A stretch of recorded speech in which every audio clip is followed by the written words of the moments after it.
குடிசையிலே கொஞ்ச காலம் தங்கி பாருலே கூரையின் ஓட்டை வீரி செல்வடி நட்சத்திரம் எண்டி பாருலே கூவும் செல்போனின் நச்சரிப்பை அணைத்து கொஞ்சம் செல்வண்ணின் உச்சரிப்பை கேப்போ வெறும் காலில் செருப்பின்று நடந்து மண்ணோடு பேசிக்கொண்டு போவோம் மடலைகள் ஆவோ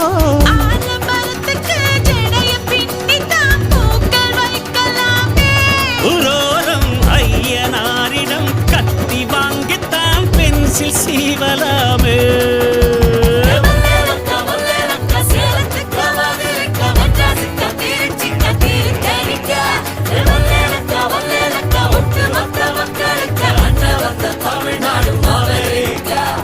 காவிரியாரும் கை குத்தல் அரிசியும்